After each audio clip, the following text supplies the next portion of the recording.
వసుదేవసుతం దేవం కంసచాణూరమర్దనం దేవకీ పరమానందం కృష్ణం వందే జగద్గురుం శ్రీకృష్ణం వందే జగద్గురుం. సర్వం శ్రీకృష్ణార్పణమస్తు. Thank you.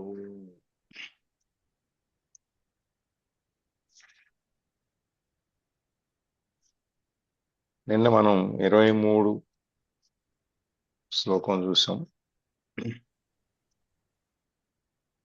దాంట్లో ఈ శరీరాన్ని విడవటానికి ముందే, అంటే మోక్షం ఇవన్నీ మనం ఎట్లా వస్తాయి, శరీరం తర్వాత కదా మోక్షం వచ్చేది, మనం దీనికి ఇప్పటి నుంచి ఎందుకు ఇంత కష్టపడటం అనే దాని గురించి చెప్తూ స్వామి ఏం చెప్తున్నారంటే, ఈ శరీరం ఎంతకాలం ఉంటుంది, ఈ వయసులో ఇంత ఈ వయసులో ఇంత అని ఉంటుందా అనే దానికి ఎటువంటి మనం నిశ్చయంగా ఏమీ చెప్పలేం. అటువంటప్పుడు నేను వానప్రస్థాశ్రమంలో ఒక 60 ఏళ్ళు 65 ఏళ్ళు వచ్చాక నేను ఈ ఆధ్యాత్మికపరమైన విషయాలన్నీ నేను తెలుసుకుంటాను, అప్పుడు మోక్ష సాధనకి ప్రయత్నం చేస్తాను, అప్పుడు దాకా ఈ భోగభాగ్యాలన్నీ అనుభవిస్తాను అని చెప్పేదానికి అవకాశం లేదు. అందుకని మనం ఈ బొందిలో ప్రాణం ఉండగానే, ఈ జీవుడు ఉండగానే మనం ఈ మోక్ష సాధనకి ఏదైతే ఉందో అవన్నీ చేసి, ఆ లక్షణాలు ఆ పనులన్నీ చేసి మనం ఈ ఆత్మ జ్ఞానాన్ని ఆత్మ దర్శనాన్ని పొంది మోక్షాన్ని పొందాలి అని చెప్పి స్వామి మనకి సెలవిస్తున్నారు. ఇక్కడ మరి నేను 70 ఏళ్ళు 80 ఏళ్ళు జ్యోతిష్కం చూపించాను, హస్తముద్రికం చూపిస్తే ఆయన 90 ఏళ్ళ వరకు నీకు డోకా లేదన్నాడు. సో 80వ సంవత్సరం వచ్చాక నేను ఈ దాన ధర్మాలు లేకపోతే సత్కర్మలు నిష్కామ కర్మలు ఏవైతే ఇప్పుడు మాట్లాడుతున్నామో అవన్నీ చేస్తాను అంటే కుదురుతుందా?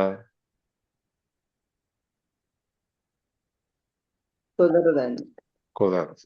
అందుకని ఏం చేయాలి, మన కాళ్ళు చేతుల్లో ఒప్పుకున్నప్పుడు మన మెదడు సరిగ్గా పనిచేసేటప్పుడే మనం ఈ నిష్కామ కర్మ అనేదాన్ని, మన దాన ధర్మాల సత్కర్మలు మంచి కర్మలు మంచి పనులన్నీ మనం చేస్తూ ఉండాలి.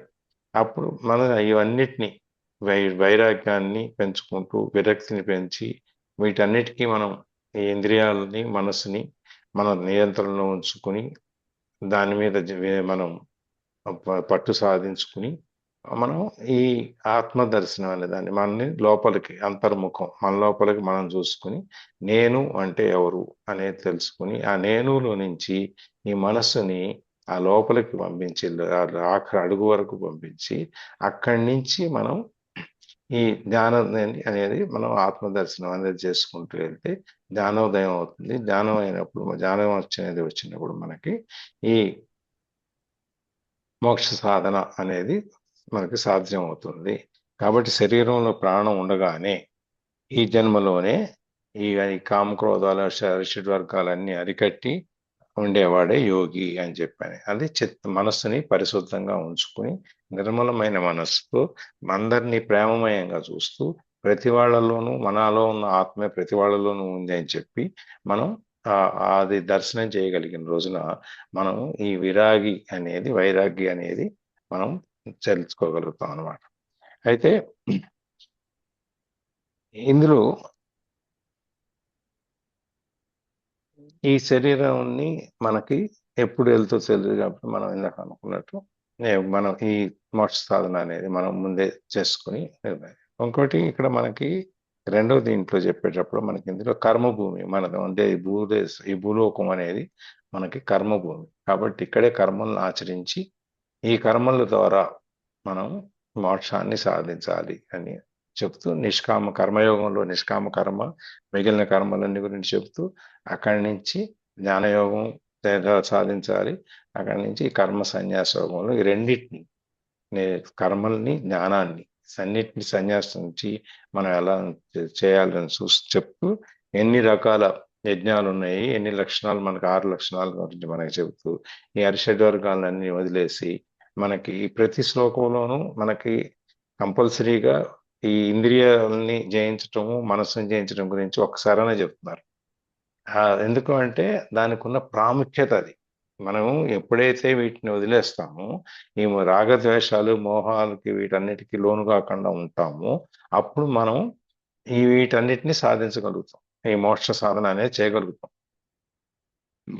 ఈ శరీరంలోనే ఇప్పుడు వచ్చే జన్మలో మనం ఎలా పుడతామో తెలియదు, ఏ జన్మ తీసుకుంటామో తెలియదు. ఒకవేళ మానవ జన్మ తీసుకున్నా మనకు అక్కడ అవకాశం ఉంటుందో లేదో తెలియదు. కాబట్టి ఇప్పుడు మనం తీసుకున్న ఈ మానవ జన్మలో మనం ఇప్పుడున్న దాన్ని, ప్రస్తుతాన్నే మనం గుర్తించి రేపు భవిష్యత్తులో వచ్చే జన్మలో చేసుకుందాం, ఇప్పుడు నేను చాలా పుణ్యకార్యాలు చేస్తున్నాను అని చెప్పి మనం వదిలేయకుండా, ఆ పుణ్యకార్యాలు ఇప్పుడు కార్యాలు ఏవైతే ఇప్పుడు మనం చేస్తున్నామో దాని ద్వారా ఈ ఆత్మదర్శనాన్ని పొంది పాత జన్మల యొక్క, పూర్వజన్మల యొక్క కర్మఫలాన్నంతా వదిలేంచేసుకుని మనం ముముక్షులుగా ఉండి మోక్షాన్ని సాధించాలి అనేది మనకి ఇందులో చెప్తారనమాట.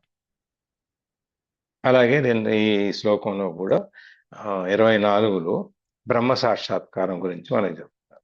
మనం బాహ్యపరమైనటువంటి సుఖాలకి, బాహ్యపరమైనటువంటి కోరికలకి లోను కాకుండా, ఇప్పుడు ఈ అరిషడ్ వర్గాల్లో మనకి చెప్పేది 6 ఉన్నా కూడా ముఖ్యంగా ఈ జీవుడు లొంగిపోయేది, ఆశించేది లేదా ఆశపడేది, లేకపోతే ఎదురు చూసేది కామం, క్రోధం.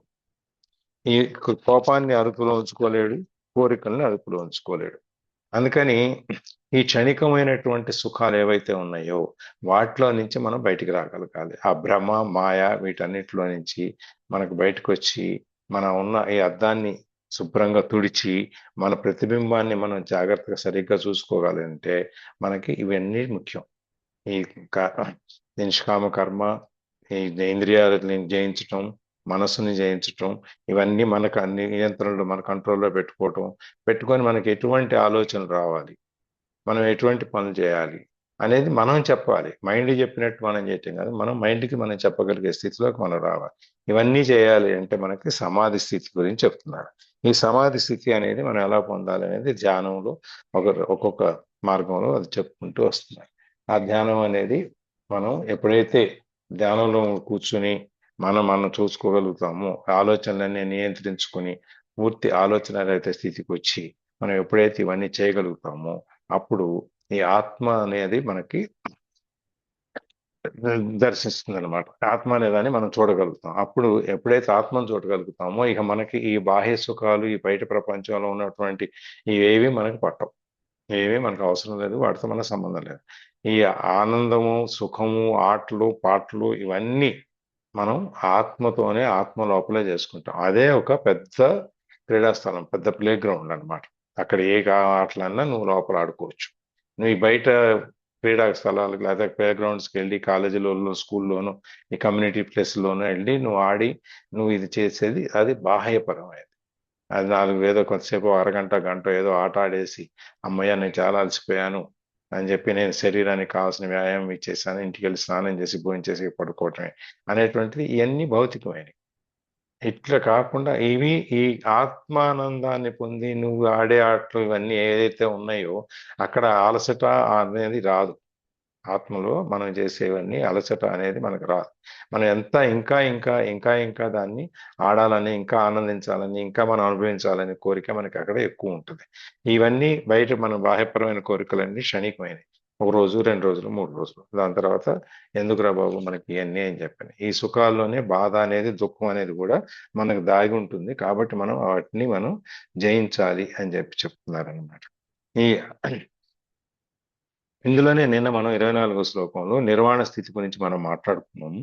ఈ నిర్వాణ స్థితి అనేది మన ఈ ఆత్మ మనం తెలుసుకోవటం ఇవన్నీ కాకుండా ఆ ఒక ఉన్నతమైన స్థితి, సర్వోత్తమైన స్థితి ఉన్న ఈ నిర్వాణ స్థితి. అందులో కూడా ఇంకేం చెప్తారు? బ్రహ్మ నిర్వాణ స్థితి అని చెప్తారు. నిర్వాణ స్థితి అని చెప్పేసి వదిలేట్లా, బ్రహ్మ నిర్వాణ స్థితి అని చెప్పడంలో ఒక ఇన్ఫినైట్, దానికి ఒక పరిమితులు లేవు, హద్దులు లేవు, ఏమీ లేవు. నువ్వు ఆ పైలోకంలోకి వెళ్ళి నువ్వు ఎంతైతే నువ్వు ఉండగలుగుతావో, ఎంతసేపు నీ ఆత్మని ఉద్వలోకాల్లో తీసుకెళ్ళి నువ్వు పెట్టగలుగుతావు, ఎంతసేపు నువ్వు ఉండగలుగుతావు, ఆ స్థితిని తీసుకురావాలని చెప్పాను. ఇప్పుడు మనకి 3 స్టేజ్లు ఉన్నాయి, టీటా బీటా చెప్తాం కదా. 3 స్టేజ్లు ఏంటిది? బీటా, టీటా, ఇంకోటి గామా సార్. దాని తర్వాత వచ్చే స్టేజ్ సెల్ఫ్ యాక్చువలైజేషన్ స్టేజ్. ఈ స్టేజ్లన్నింటినీ మనం నిద్రపోయేటప్పుడు అనుభవిస్తాం. కొద్ది నిద్రలో, తర్వాత దీర్ఘ గాఢమైన నిద్ర, ఇంకా గాఢమైన నిద్ర, ఇవన్నీ అయిపోయిన తర్వాత ఇక మనకి నిద్రలో పూర్తిగా ఏం తెలియదు ఇక మనం ఏం చేస్తున్నాం, మనం ఎట్లా ఉన్నాం అనేది. ఎందుకంటే ఈ ప్రాణం పైగా ఎక్కడికో వెళ్ళిపోతుంది, గాలిలోకి వెళ్ళిపోయి రెస్ట్ తీసుకొని మళ్ళీ గాలి పీల్చుకొని మళ్ళీ వస్తుంది. అందుకని ఆ స్టేజ్ సెల్ఫ్ యాక్చువలైజేషన్ స్టేజ్ అంటాం దీన్ని, ఈ నిర్వాణ స్థితి. దాని దాకా వెళ్తే అప్పుడు మనకి ఈ ఆనందం అనేది, ఆత్మానందం అనేది మనం పొందగలుగుతాం అనమాట. ఈ ఆత్మ సుఖము వీటన్నిటిని మనం లోపల మనం చేయగలుగుతాం. అందుకని మనం ఈ మనసుని వీటన్నిటిని భోగలాలసలు, భోగ విషయాల మీద మనం పోనీయకుండా దాన్ని మనం లాగి పట్టుకుని ఈ విషయాల మీదకి మనం మరలించుకోవాలి. ఇక్కడ చెప్పేటప్పుడు దీనికి ఒక 3 విషయాలు చెప్తారు దీంట్లో. 1 సుఖము, 2 క్రీడ, 3 జ్యోతి.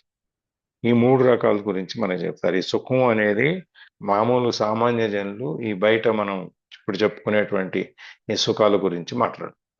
ఇవన్నీ క్షణికమైనవి, శాశ్వతం కానివి. మనమే చూసుకుంటూ ఆహా నేను చాలా ఆనందిస్తున్నానని చెప్పి మనం అనుకుంటాం. కానీ ఇది చాలా అల్పమైన విషయము. కానీ సుఖం అనేది నిజానికి మాట్లాడితే బయట లేదు, లోపలే ఉంది. ఆ సుఖాన్ని అనుభవించటం, ఆ లోపలికి వెళ్ళి తెలుసుకోవాలి మనం. తెలుసుకుని దాన్ని అనుభవించటం కనుక మొదలు పెడితే అప్పుడు ఆ సుఖం అంటే ఏంటో తెలుస్తుంది అన్నమాట. అది శాశ్వతమైనది. ఆ సుఖం అనేది శాశ్వతమైంది. బయట సుఖం అనేది మనకి అశాశ్వతమైంది. కాబట్టి సుఖానికి యొక్క ప్రధాన కేంద్రం ఏంటంటే ఆత్మ. ఆత్మ దగ్గరే ఉంటుంది. ఈ విషయం కనుక మనం తెలుసుకున్నట్టయితే మనం వివేకవంతులు, వాళ్ళు తెలియగల వాళ్ళు, జ్ఞానులు, వీళ్ళు ఈ విషయాన్ని తెలుసుకుని దాంట్లో ఈ బయట సుఖాలను వదిలేసి ఆత్మ సుఖాన్ని పొందుతారు. వాళ్ళని మనం గుర్తించవచ్చు అనమాట. వాళ్ళ ధన్యులు, కృతకృత్యులు అని చెప్పి వాళ్ళు త్వరలో అది జరిగిన వాళ్ళు, ఆ సుఖాన్ని అనుభవించగలిగిన వాళ్ళు త్వరగా మోక్ష సాధనకి వెళ్తారు. అది ఒకటి. రెండోది క్రీడ, ఆట. ఇది మనం బయట విషయాల మీద బయట ఆటలే ఆడతాం. మన మనసుతో కూడా, ఆత్మతో కూడా ఆటలాడుకోవచ్చు.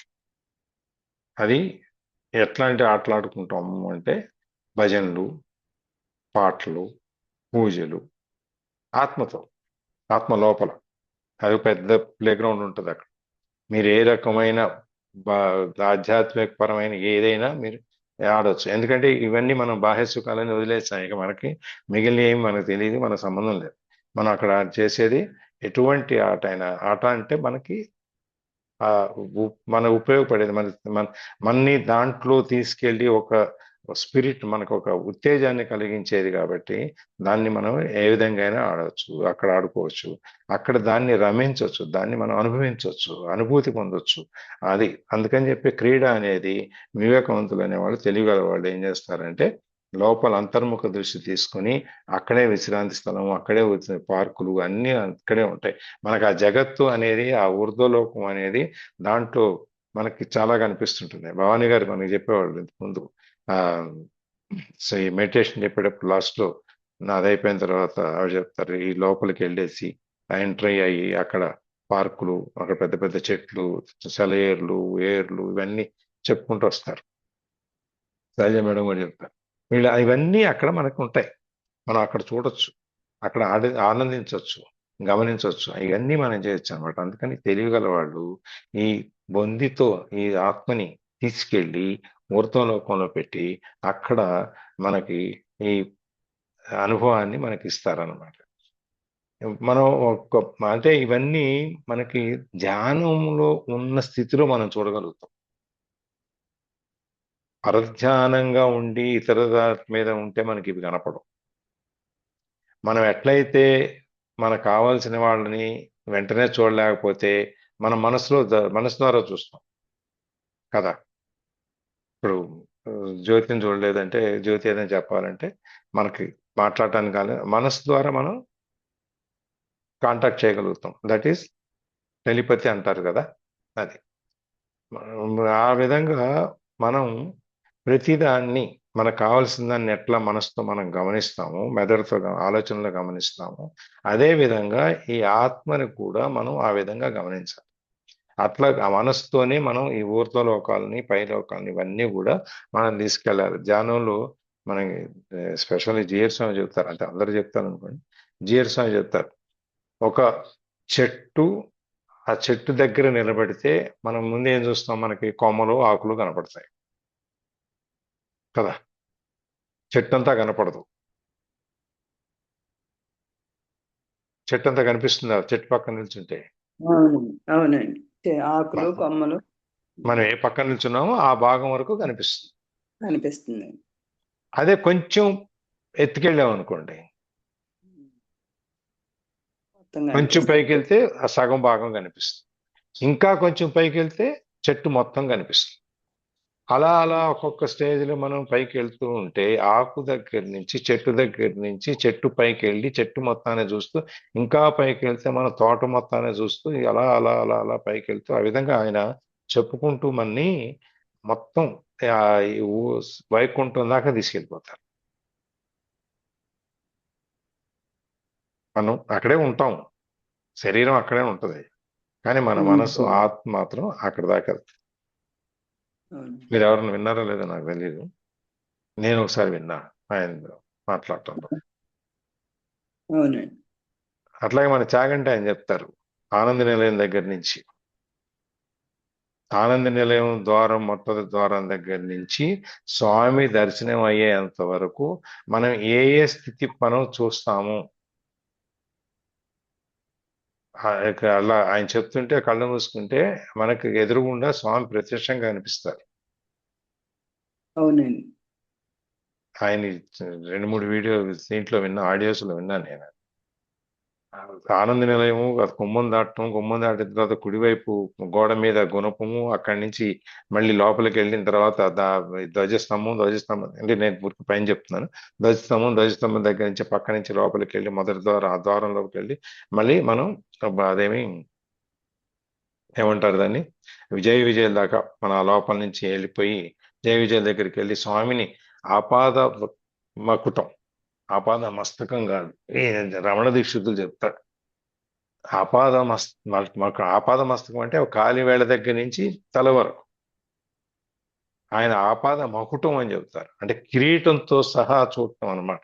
అది ఆ వర్ణన, పాదాల దగ్గర నుంచి స్వామి వర్ణన, దాని అలంకారాలు, దండలు, నామాలు, కళ్ళు, కిరీటాలు, ఇవన్నీ ఒక్కొక్కటి ఒక్కొక్కటి ఒక్కొక్కటి విపులంగా వివరించుకుంటూ వస్తే, మనం అక్కడికి వెళ్ళి చూస్తే 2 సెకండ్లు 3 సెకండ్లు చూస్తాం, కానీ ఇక్కడ ఇది వింటా ఉంటే ఒక 10 నిమిషాలు 15 నిమిషాలు అట్లా మనకి ఆనంద నిలయం అంతా మన కళ్ళ ముందుకు ఉంటుంది.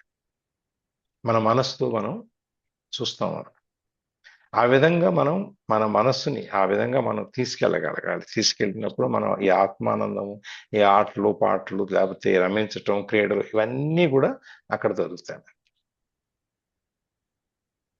అది ఈ క్రీడ అనే దాని గురించి చెప్పేది. జ్యోతి అనేది మూడో విషయం ఈ శ్లోకంలో చెప్పింది, జ్యోతి అనేది. నిన్న మనం పైపైన చూసాం, మళ్ళీ వాళ్ళు కొంచెం డీటెయిల్గా చూద్దాం అనుకున్నాం కాబట్టి ఈ 24వ శ్లోకం మనం డీటెయిల్గా చూస్తున్నాం. ఈ జ్యోతి అనేది మనకేంటి, మన దీపం, ఇంట్లో వెలిగించుకునే దీపం, పూజ దగ్గర, లేకపోతే కొంతమంది ఇళ్లలో పొద్దున అఖండ జ్యోతి ఉంటుంది. చాలా మంది అంటే వెలిగిస్తారు. మనం ఆ ప్రమిదిలో పోసి, ఆ కుందిలో పోసి, అది ఎంతవరకు ఉంటే అంతవరకు పూజ అయిపోయిన తర్వాత తలిపేసి వచ్చేస్తాం. కొంతమంది ఇళ్లలో ఏం చేస్తారంటే, నాకు ఎస్పెషల్లీ మా మేనత్త గారి ఇంట్లో, ఆవిడ హాల్లో ఒక పక్కన ఒక పెద్ద కుంది ఉండేది, ఇంత పెద్ద స్తంభం, దీపస్తంభం, దానికి ఈ నూనె పోసేది ఇంత ఉంటది. ఆ దాంట్లో నూనె పోసేసి ఇంత పెద్ద ఒత్తి వేసేసి పెట్టి వెలిగించి ఉంచుతారు. ఇంకా అది అట్లా వెలుగుతూనే ఉంటది ఆ జ్యోతి, అట్లా అఖండ జ్యోతి అని అంటాం. సరే, ఒక్కోసారి తీసి కడుగుతారో దీన్ని చేస్తారు, బట్ ఎప్పుడు మాత్రం ఇంట్లో దీపం అనేది వెలుగుతూనే ఉంటుంది. కరెంట్ ఉందా లేదా, లేకపోతే మనం ఈ చిన్న ప్రమిదిలో కుందులో వెలిగిచ్చేసి వచ్చామని కాదు, అక్కడ ఎప్పుడు జ్యోతి వెలుగుతూనే ఉంటుంది వాళ్ళ ఇంట్లో. అట్లా మనం ఈ జ్యోతి అనే దాన్ని మనం చిన్నది అవి చూస్తాం మనం. ఇంకా కావాలంటే బయటికి చూస్తే మనకి సూర్యుడు చంద్రుడు కూడా మనకి వెలుగుని ఇస్తారు, కాబట్టి వాళ్ళని కూడా జ్యోతి అంటాం. అందుకని ఆ మనకి ఈ అష్టోత్తరాల్లో చెప్పేటప్పుడు కృష్ణుడు కానీ రాముడు కానీ వీళ్ళకి కోటి సూర్య సంవాగ్ని లోచన ఆయన మహా అని చెప్తారు కదా. అవును. ఎవరు చదవరు ఆ స్తోత్రాలు? చదువుతారుగా, అందరూ పూజలు చేస్తారుగా. చదువుతామండి. మరి ఎవరు చెప్పరే? మీరు ఒక్కడే చెబుతున్నారు.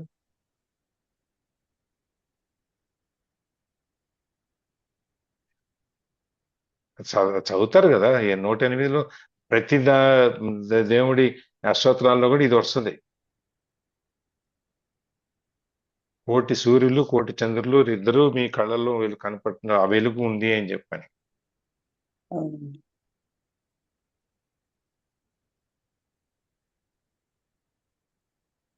అది మనం సామాన్యంగా మనం చూసే వెలుగు అనేది, జ్యోతి అనేది ఏంటంటే ఇట్లాంటిది. కానీ ఈ ఆత్మ నుంచి వచ్చే జ్యోతి ఏదైతే ఉందో, మన లోపల నుంచి తీసుకుని బయటికి తీసుకొచ్చే జ్యోతి ఏదైతే ఉందో, అది ఈ సూర్యుడి కంటే వీళ్ళకంటే కూడా ఎక్కువ వెలుగునిస్తుంది.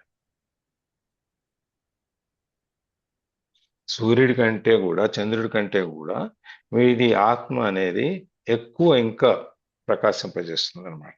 అది ఇంకా వెలుగునిస్తుంది. ఇది అదేం చేస్తుంది? సూర్యుడి నేత్రాన్ని ప్రకాశింపజేస్తుంది.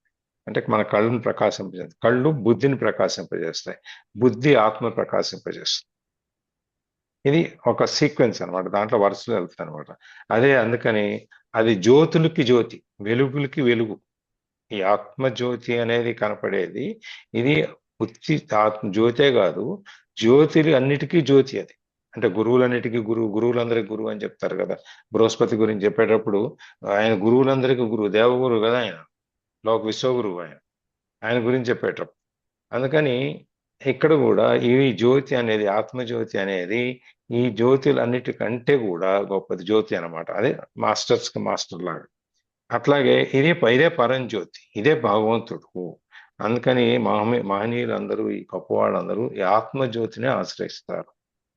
ఆత్మజ్యోతి అంత గొప్పది కాబట్టి, శక్తివంతమైనది కాబట్టి అందరూ ఆత్మజ్యోతిని ఆశ్రయిస్తారు. దానివల్ల ఈ ఈ స్వరూపం, మన ఈ ఆకారం ఎంతో ప్రకాశవంతంగా తయారయ్యి అది శాశ్వతంగా ఉంటుంది అన్నమాట. వీళ్ళందరూ జీవన్ముక్తులు, బతికుండే ముక్తిని సాధించిన వాళ్ళు. వీళ్ళకి ఈ జ్యోతిని దర్శించి ఆత్మజ్యోతి ద్వారా చూడగలిగిన వాళ్ళు జీవన్ముక్తులు, బతికే ఉంటారు కానీ ముక్తులు. ప్రపంచంలో నుంచి, ఈ జీవితంలో నుంచి, వీటిలో నుంచి వాళ్ళు ముక్తి పొంది ఉంటారు అన్నమాట. అందుకని ఈ 3 లక్షణాలు చూసి మనం ఈ దృశ్య వ్యామోహాలన్నీ వదిలేసి ఆత్మ అనేటువంటి సుఖస్థానంలో, ఈ బయట సుఖాలు కాదు, మంచి పెద్ద సోఫాలు ఇవన్నీ సుఖంగా ఉన్నాయని కాదు, అది కాకుండా ఆత్మ అనేటువంటి సుఖస్థానంలో దాన్నే మనం ఆట స్థలంగా అనుకుని దానికి ప్రకాశమైనటువంటి వెలుతురునిస్తూ నిరంతరము ఆత్మ ధ్యాన పరాయణుడు అవ్వాలి. 24 గంటలు, ప్రతి సెకను, ప్రతి క్షణం, ఫ్రాక్షన్ అన్నీ మనము ఆ నారాయణుడి గురించి ఆలోచిస్తూ బ్రహ్మ నిర్వాణను పొందుతున్నాడు. ఇవన్నీ మనం ఎప్పుడైతే ఇవన్నీ చేయగలుగుతామో ఆ నిర్వాణ స్థితి, బ్రహ్మ నిర్వాణాన్ని మనం పొందగలుగుతాం అన్నమాట. అందుకని ఈ శ్లోకంలో మనకి 24లో అది 25కి వెళ్దాం.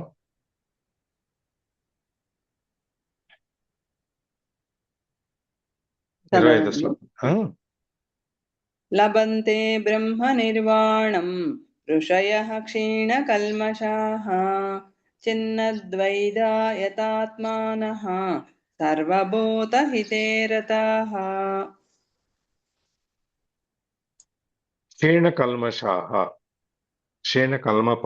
కల్మషాహ అంటే పాపమును కొడిన వారును, చిన్నద్వైద సంశయములు లేని వారును, యథాత్మానాహ స్వాధీనములైన ఇంద్రియమనంబులు కలవారును, సర్వభూతహితే సమస్త ప్రాణుల యొక్క హితమందు రతాహ ఆసక్తి కలవారును అగు ఋషయ ఋషులు, జ్ఞానులు బ్రహ్మ నిర్వాణం బ్రహ్మ సాయుధ్యమును, మోక్షమును, బ్రహ్మానందమును లభంతే పొందుచున్నారు. పాపరహితులు, సంశయవర్జితులు, ఇంద్రియమును మనసును స్వాధీనపరుచుకున్నవారు, సమస్త ప్రాణుల యొక్క క్షేమమందు ఆసక్తి కలవారు, ఈ అయినటువంటి ఋషులు, అతీంద్రియ జ్ఞానులు బ్రహ్మ సాక్షాత్కారాన్ని పొందుతున్నారు. బ్రహ్మ సాక్షాత్కారం అంటే ఆ పరమేశ్వరుని, ఈశ్వరుని, దేవుణ్ణి నారాయణని మీరు ఏ పేరు చెప్పినా ఆయన్ని చూడగలుగుతున్నారు. ఎవరు చూడగలుగుతున్నారు? ఎట్లాంటి వాళ్ళు? ఋషులు అంటే ఇక్కడ గడ్డాలు మీసాలు పెంచుకొని, ఇదంతా జుట్టంతా పెంచుకొని, కాషాయ వస్త్రాలు లేకపోతే ఏదో పంచె కట్టుకుని, ఒక కమండలము ఆ దీన్ని పెట్టుకుని ఆ తిరిగే వాళ్ళు కాదు.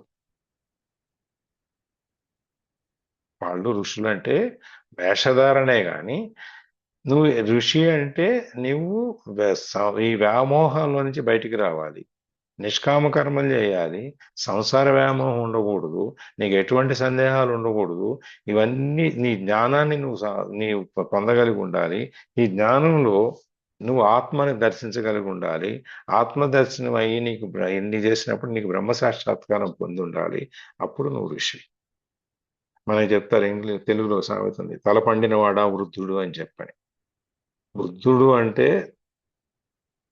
తెల్ల జుట్టు ఊడిపోయో ఉండేవాడు కాదు. జ్ఞానాన్ని పొందినవాడు. చిన్న వయసులో పుట్టవచ్చు, పెద్ద వయసులో పుచ్చు 8వ సంవత్సరాల వయసులోనే శంకరాచార్యులు జ్ఞానాన్ని పొందారు. ఆయన వృద్ధుడు. వయసులో కాదు, మనసుతో, తెలివితో, జ్ఞానంతో. వృద్ధులు అంటే అది. అంతేగాని ఈ సర్వసంగ పరిత్యాగులు, విషయ పరిజ్ఞానం, విషయాలని వీటిని వదిలేసి వాళ్ళు ఈ మొత్తాన్ని ఇంద్రియాలను నిగ్రహించుకుని ఎటువంటి సందేహాలు లేకుండా పూర్తిగా భగవంతుడిలో లీనమైపోయి ఉండేవాళ్ళు వృద్ధులు. నీకు వయసుతో సంబంధం లేకుండా నీకు వేదాంతాన్ని లేకపోతే జన్మ రాహిత్యాన్ని లేకపోతే మనం జీవించేటువంటి దీన్ని మన జీవన విధానాలను లేకపోతే మన జీవిత సత్యాలను చెప్పేవాళ్ళు వృద్ధులు. వాళ్ళు ఋషులు. ఇవన్నీ ఉండగలిగినప్పుడు, ఇవన్నీ చేయగలిగినప్పుడు వాళ్ళు బ్రహ్మ సాక్షాత్కారం అంటే దేవ దర్శనం పొందుతారంటే మోక్షాన్ని పొందుతారు అని చెప్పి చెబుతున్నారు. ఇంకా వివరంగా చెప్పాలంటే ఈ ఋషులు స్వర్గాన్ని అంటే మోక్షాన్ని పొందుతారు అని చెప్పి చెప్తూ, ఎవరు అంటే ఋషులు అంటే ఎవరు అంటే ఇంద్రియాలను జయించి, ఇంద్రియాలను జయించడం గురించి మనం చాలా ఈ శ్లోకాల్లో చెప్పుకుంటూ వచ్చాం. ఇంద్రియాలను జయించి మనస్సుని పరమాత్మ దగ్గర లగ్నం చేయాలి. మన మనస్సుని తీసుకెళ్ళి ఆ దేవుడి దగ్గర, ఆ పాదాల దగ్గర మనం పెట్టాలి. పెట్టినప్పుడు అక్కడ చూడండి, ఇక్కడ వ్యాఖ్యలో చెప్పేటప్పుడు మనస్సుని అక్కడ లగ్నపరచడం కాకుండా ఇంకొక చిన్న ఒక అక్షరం కూడా యాడ్ చేస్తారు, సంలగ్న అని చెప్పి. అంటే అడ్జెక్టివ్స్ వచ్చేటప్పుడు నువ్వు నేను తీసుకెళ్ళాను, నా మనసును స్వామి పాదాల దగ్గర పెట్టాను, నా ఆలోచనలన్నీ అక్కడే ఉన్నాయని. సమ్ అనేటువంటి ఒక అక్షరాన్ని కూడా చేర్చడం వల్ల ఏమైంది, ఆ లగ్నం చేయటంలో కూడా నువ్వు ఇంకా ఉన్నత స్థితి ఉంది నీకు, దానికి వెళ్ళు అంటాడు. లగ్నం చేయటం అంటే లగ్నం చేయడం మంచిగా, ఇంకా బుద్ధిగా, ఇంకా తృప్తిగా, ఇంకా ఎక్కువగా నీ మనసును అక్కడ కేంద్రీకరించు అని చెప్పి. అందుకని సంలగ్న అని చెప్తాను. లగ్నం చేయటంలో నువ్వు ఇంతవరకు చేశాను, అంతవరకు చేశాను అన్నది ఎంత పెర్ఫెక్షన్ అని చెబుతాం కదా మనం. పెర్ఫెక్షన్కి ఏమైనా లిమిట్ ఉందా? ఇంతవరకు చేస్తే ఇది పెర్ఫెక్ట్ అని చెప్పి చెప్పడానికి ఏమైనా ఉందా? ఈ పని నేను పెర్ఫెక్ట్ గా చేశానని చాలా మంది చెబుతుంటారు. అసలు నీ వరకు నీకు అది పెర్ఫెక్షన్. నా వరకు వచ్చేటప్పటికి నా స్టేజ్ ఇంకా కింద అవ్వచ్చు, పైన అవ్వచ్చు. కాబట్టి నేను పూర్తిగా ఇది సంపూర్ణంగా అసలు ఇంతకంటే ఇంక చేసేవాళ్ళు లేడు, ఇంతకంటే ఎవడు బాగా చేయలేడు అని చెప్పడానికి ఎక్కడ లేదు నీకు. ఎక్కడన్నా ఉందా? ఎక్కడ లేదు సార్.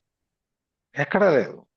ఇది దీనికి హద్దు అనేది ఎక్కడా లేదు. ఎవరికి వాళ్ళే వాళ్ళు దానికంటే ఒకళ్ళకంటే ఒకళ్ళు గొప్ప వాళ్ళు ఉంటారు. ఒకళ్ళకంటే ఒకళ్ళు ఇంకా ఇంతకంటే బాగా చేయగలిగిన వాళ్ళు ఉంటారు. ఈ పికాసో కంటేనో లేకపోతే రవివర్మ కంటేనో కూడా పెయింటింగ్ బాగా వేసేవాళ్ళు కూడా ఉంటారు. చాగంటి వారి కంటే కూడా వీళ్ళందరికంటే కూడా మనకి ఈ ఆధ్యాత్మిక విషయాలు చెప్పగలిగే వాళ్ళు ఇంకా చాలా మంది ఉంటారు. ఎవరికి వాళ్ళే వీళ్ళు ఫేమస్ అయ్యారు కాబట్టి వీళ్ళు బయటకు వచ్చారు కాబట్టి వీళ్ళ పేర్లు మనకు తెలుసు. ఇంకా తెలియని వాళ్ళు ఎంతమంది ఉన్నారు. అవునండి. ಮತ್ತೆ పాటలు పాడటంలో త్యాగయ్య గురించి చెప్పుకుంటాం, నారదుడి గురించి చెప్పుకుంటాం, తుమ్ముడు గురించి చెప్పుకుంటాం. ఇంకా అక్కడ ఇప్పుడు మొన్నటిదాకా మనకి ఘంటసాల గారు, బాలసుబ్రహ్మణ్యం గారు, తర్వాత ఈ వరుసలో వచ్చారు. వాళ్ళ తర్వాత మంగ్లీ వచ్చింది. వాళ్ళ వాళ్ళ ఫీల్డ్లో, వాళ్ళ వాళ్ళ క్షేత్రంలో ఎవరి గొప్ప వాళ్ళదే. అందుకని అవును. లగ్నపరిచేటప్పుడు నేను నా మనసుని స్వామి పాదాల దగ్గర పెట్టాను, ఆయన పాద పద్మాలకు అర్పించుకున్నాను అనేది నువ్వు ఎంత వరకు అర్పించుకున్నావు అనేది నీకు వరకే తెలుసు. నీవు ఇంకొకరితో మనం పోల్చుకోలేము దాన్ని. అందుకని సంలగ్న, ఇప్పుడు అందుకని శబరి గురించి చెప్పేటప్పుడు శబరి ఆ అభిమానం గురించి, స్వామివారి మీద, రాముల వారి మీద ఉన్న ప్రేమ గురించి అంత ఎందుకు చెప్పుకోవాలి.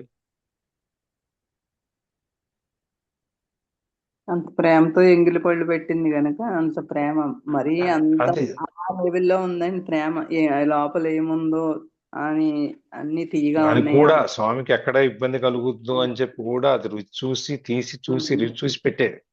పెట్టేదండి అది ప్రతిదీ. అది లగ్నం చేయటం అంటే అది. ఇప్పుడు అదే మరి వెంగమాంబ గురించి చెప్పుకుంటే, వెంకటేశ్వర స్వామి గుడి దగ్గర మరి ఆయనకి ఎంత సేవ ఆమె చేసి అందరికి భోజనాలు పెట్టి చివరికి ఇవాళ వెంగమాంబ పేరుతో ఆ అన్నదాన సత్రమే ఆమె పేరుతో పెట్టారు. అవునండి. అవును. అట్లా ఎవరికి వాళ్ళు స- ఈ మీరాబాయి గాని, సక్కుబాయి గాని ఎవరి దగ్గరికి వెళ్ళినా కూడా వాళ్ళ వాళ్ళ దీంట్లో వాళ్ళు పరిపూర్ణులు, నిష్ణాతులు. అవునండి. ఆ సంలగ్నం అంటే ఆ లగ్నం అట్లా ఆ విధంగా వాళ్ళ మనసుని వాళ్ళు అక్కడ లగ్నం చేయగలిగారు. అందుకని ఇక్కడ చెప్పాడు ఆయన అది సంలగ్న. ఇప్పుడు మనం చదువుతాం, ఎంఏ చదువుతాం, బీకామ్ చదువుతాం, ఎంకామ్ చదువుతాం, ఏదో ఇంజనీరింగ్ చదువుతాం. మరి ఒకడికి 98% వస్తే మనకి 38% వస్తుంది. అంటే మనం చదివామా చదవలేదా. వాడు చదివాడు ఎక్కువ మనకంటే, వాడు ఎక్కువ కాన్సన్ట్రేట్ చేసి వాడు ఎక్కువ చదివి ఇది ఎక్కువ మార్కులు తెచ్చుకున్నాం. మనం తక్కువ చేసాం కాబట్టి తక్కువ మార్కులు వచ్చినాయి. అంతేనండి. కాబట్టి నువ్వు దాన్ని, నీ మనసుని అక్కడ లగ్నపరచటం అనే దానికి హద్దులేమి లేవు. నువ్వు ఎంత చేసావంటే ఇంకా మిగిలి ఉంటుంది, ఇంకా మిగిలి ఉంటుంది, ఇంకా మిగిలి ఉంటుంది, ఇంకా మిగిలి ఉంటుంది. ఇప్పుడు మనం ఆ ఓ ఒక నడక అనేది సాధించాం అనుకోండి, ఒక గోల్, ఒక లక్ష్యాన్ని పెట్టుకుని ఆ లక్ష్యాన్ని సాధించేటప్పుడు 99% బాగానే ఉంటుంది. ఆ 1% దగ్గరికి వచ్చేటప్పటికి మనకు ఓపిక అయిపోతుంది. ఒక 10 కిలోమీటర్లు నడవాలంటే 9 కిలోమీటర్ల వరకు బాగానే వెళ్తాం. 9:30కి వచ్చేటప్పుడు కొంచెం కష్టం అది. 9:30 వెళ్ళేటప్పుడు ఇంకొంచెం కష్టం అది. ఇక 10వ దానికి ఇక ఆ లాస్ట్ 250 మీటర్లు, పావు కిలోమీటర్ ఏదైతే ఉందో ఓపిక అయిపోద్ది, కింద పడిపోతుంది. దాన్ని నీకు ఈ 10 కిలోమీటర్లు 9:30, 9:30 కిలోమీటర్లు నడిచిన ఫలితం అంతా ఆ పావు కిలోమీటర్లోనే ఉంటుంది.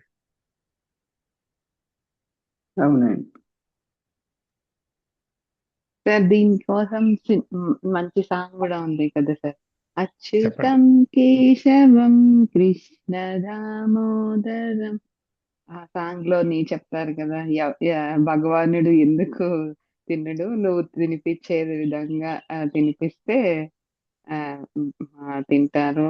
ఎందుకు పడుకోడు, నువ్వు ఆ ఆ యశోదమ్మ లాగా పడుకోబెడితే ఆయన కూడా పడుకుంటారు అని చెప్పి చాలా బాగుంటది ఆ సాంగ్.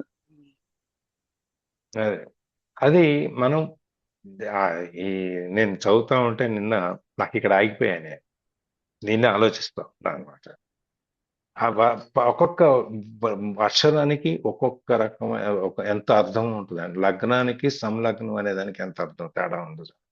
అందుకని మనం అక్కడ మన మనసుని అక్కడ లగ్నం చేసి పూర్తిగా అట్లా చేసిన వాళ్ళే ఋషులు.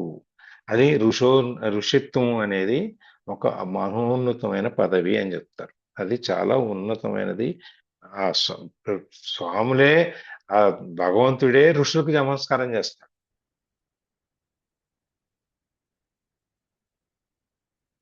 భగవంతుడే ఋషులందరికీ నమస్కారం చేస్తారు కదా.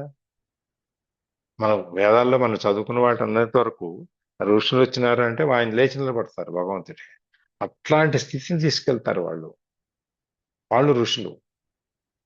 మరి ఎంత ఇది లేకపోతే ఆ భృగు మహర్షి విష్ణువుని ఛాతి మీద అంటారు వక్షస్థలం మీద. అవునండి. పవర్ఫుల్. వాళ్ళు అంత శక్తివంతులు అన్నమాట వాళ్ళు, ఆ ఋషులు అనేవాళ్ళు. మనం ఆ ఈ ఆత్మ సుఖం ఆత్మజ్ఞానాన్ని తెలుసుకోవటం వల్ల అక్కడికి చేరగలుగుతాం అని. నువ్వు అక్కడికి రావాలి అని చెప్పి స్వామి చెప్పేది. మనం చేసే కృషి, మనం చేసే పని ఎంత గొప్పగా చేస్తున్నాము, ఎంత దాని మీద మన కృషి చేస్తున్నాము, దాని మీద ఎంత మనం మన శక్తి సామర్థ్యాలు అన్నీ మనం దాని మీద పెడుతున్నాము అనే దాని మీద మనం ఎంత ఫలితాన్ని మనం పొందుతాం అనేది ఆధారపడి ఉంటుంది.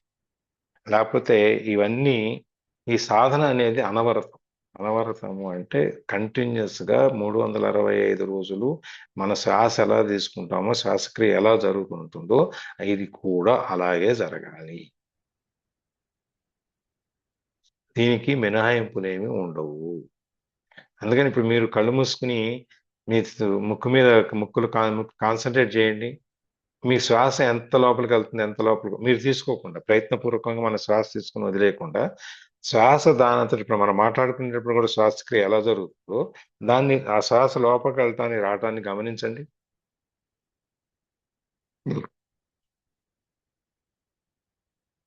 ప్రయత్నం చేసి చూడండి. తెలుస్తుందా మనకి మన శ్వాస లోపలికి వెళ్ళేది వచ్చేది? మాట్లాడేటప్పుడు తెలియదు సార్, మౌనంగా ఉన్నప్పుడు ముక్కు తెలుస్తుంది. మౌనంగా ఉన్నప్పుడే చేసి చూడండి.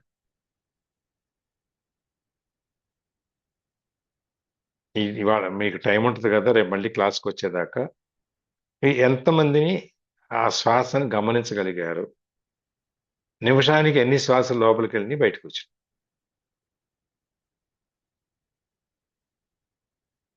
ఊపిరి పీల్చేటప్పుడల్లా గమనిస్తున్నాం కదా సార్. ఊపిరి పీల్చటం అనేది మీరు ప్రయత్నంగా చేసేది. ఉమ్. మనం ఊపిరి మామూలుగా పీల్చడము శ్వాస ఒకటి కాదా? కాదు. మీకు శ్వాస అనేది, ప్రాణం అనేది మీరు మాట్లాడుతున్నప్పుడు, నిద్రపోతున్నప్పుడు, మీరు ప్రయత్నం చేయకుండా మీరు కూర్చున్నప్పుడు, పేపర్ చదువుకునేటప్పుడు, టీవీ చూసేటప్పుడు కూడా దాని పాటికి అది జరుగుతూనే ఉంటుంది. మీరు స్పెసిఫిక్ గా ప్రాణాయామం అని చెప్పి కూర్చుని దాని మీద ఎప్పుడైతే మీరు శ్వాస మీదకి ధ్యాన పెట్టి శ్వాస తీసుకోవటం వదిలేయటం చేస్తారో మీరు ప్రయత్నంతో చేస్తున్నారు. ఇప్పుడు మనం మాట్లాడుతుంటే మన శ్వాస లోపల మీరు అందరూ శ్వాస తీసుకుంటున్నారా? అది ప్రాణం జరుగుతూనే ఉంది కదా, లోపలికి వచ్చిపోతానే ఉంది కదా గాలి. దాని పని అది చేసుకుంటూ ఉంటదండి, మనం గమనించమంతే. మీరు అది గమనించగలగాలి. ఆ శ్వాస లోపలికి వెళ్ళటం బయటికి రావటం అనేది గమనించగలగాలి. అట్లాంటి దృష్టి మనం పెట్టగలగాలి. అంత నిశితంగా, అంత షార్ప్గా, అంత కీన్గా మనం దాన్ని అబ్జర్వ్ చేయగలగాలి. అట్లాగే ఈ మనం స్వామి మీద ఉన్న ధ్యాస కూడా, ధ్యానం కూడా అన్నమాట. ఇది అసలు ఈ క్షణం ఒక బ్రేక్ ఇచ్చాము, ఆ క్షణం బ్రేక్ ఇచ్చాము అనేది ఉండకూడదు. కంటిన్యూస్ గా ఉండాలన్నమాట. అట్లు సాధన చేసేవాడు ఋషిగా మారిపోతాడు. ఈ సామాన్య మానవుడుగా ఉండడు. ఋషిగా ఎప్పుడైతే మారిపోతాడో ఈ జగత్తులో మొత్తం అంతా భగవంతుడిగానే మారిపోతాడు. ఇక ఈ జగత్తు, ఈ విషయం ఇందులో ఏం లేకుండా పూర్తిగా భగవంతుడిగా మారిపోతాడు అని. దానికి 4 రకాలైనటువంటిది ఈ సాధనలో 4 విషయాలు ప్రస్తావిస్తున్నారు ఇక్కడ. ఏంటంటే పాపరాహిత్యము, సంశయములు, ద్వంద్వములు లేకుండుట, ఇంద్రియ మనో నిగ్రహము, సర్వభూత దయ. ఈ 4 విషయాలు ఇక్కడ ప్రస్తావించి, ఈ 4 విషయాల్లో మనం నిష్ణాతులమైతే మనం దాన్ని మన నియంత్రణలోకి తెచ్చుకుంటే మనం కూడా ఋషులుగా మారచ్చు అని చెప్పి. ఈ పాపరాహిత్యము, సంశయరాహిత్యము, ఇంద్రియ మనో నిగ్రహము ఇవన్నీ మనం గత శ్లోకాల్లో చదువుకుంటూ వచ్చాము. మళ్ళీ ఒకసారి టూకీగా పైన చూద్దాం. పాపరాహిత్యము అంటే ఏంటి? మనము ఈ మనస్సు అనేది ఎన్నో రకాలైనటువంటి ఆలోచనలు చేస్తుంది. అట్లాగే మనం ఎన్నో జన్మల నుంచి చేసినవన్నీ కూడా మనకి ఈ సంచయ కర్మలన్నీ, ఆ పాపాలన్నీ, పుణ్యాలన్నీ మనకి పాపాలే వస్తాయి, పుణ్యాలు రావు. అవన్నీ మనతో పాటు మనతో జన్మలో వస్తూనే ఉన్నాయి మనకి ఆ కర్మ పూర్వక. అది ఈ మనకి దేవుణ్ణి చూడటానికి అదొక పెద్ద అడ్డుగోడలాగా ఉంది ఈ పాపం అనేది. అందుకని దాంట్లోంచి బయటికి రావాలి అంటే, ఆత్మజ్ఞానం రావాలి అంటే పుణ్యకర్మలు నిష్కామ కర్మలు చేయటం వలన మనం ఈ పాపరాహిత్యాన్ని పొందుతాము అని చెప్పేసి అని చెప్తున్నారు. ఆ భక్తి ధ్యానం చేయటం వల్ల, భక్తితోనూ ధ్యానం చేయటం వల్ల, మెడిటేషన్ వలన మనం ఈ పాపరాహిత్యాన్ని పొందుతాము. ఈ పాపాన్ని పోగొట్టుకుని మనం మళ్ళీ మనం ఎట్లయితే విడిచిన బట్టలు మళ్ళీ తీసి ఉతికి మళ్ళీ వేసుకుంటాము, శుభ్రం చేసుకుంటామో, ఆ విధంగా మన మనస్సు కూడా మనం ఈ పాపరాహిత్యం ఇవన్నీ పాపాలన్నీ వదిలేసుకున్నప్పుడు మన మనసు కూడా శుద్ధి అవుతుంది అని చెప్పి అక్కడ పాపరాహిత్యంలో చెప్తారు. సంశయ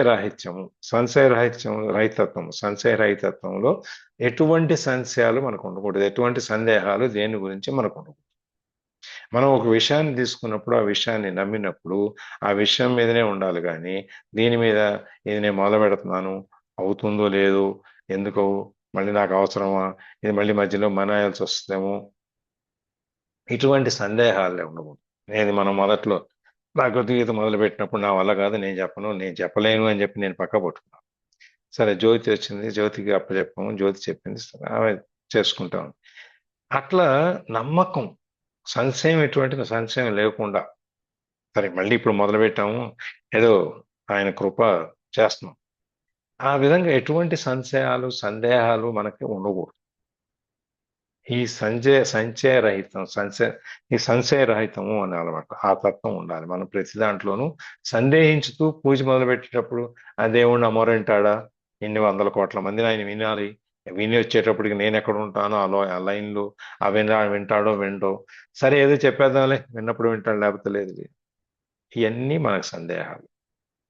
బస్సు ఎక్కిన దగ్గర నుంచి ఈ బస్సు ఆ ఊరు చేరుద్దా లేదా, మధ్యలో ఎక్కడ ఆగిపోతుందా, లేకపోతే వీడు ఆ భోజనానికి ఆపుతాడా లేదా, లేకపోతే ఎక్కడైనా టీ కోసం ఆపుతాడా లేదా, ఈ సందేహాలన్నీ పెట్టుకొని మనం బస్సు ఎక్కితే బస్సు వెళ్తుందా? ఆ డ్రైవర్ మీద భారం వేసి వాడు బాగానే నడుపుతాడు, నన్ను క్షేమంగా అక్కడ చేరుస్తాడు గమ్యానికి అని చెప్పి హాయిగా సీట్లు పడుకొని నిద్రపోవాలి, కానీ 2 నిమిషాలకు ఒకసారి చూసి డ్రైవర్ మేలుకొని ఉన్నాడా, తూగుతున్నాడా,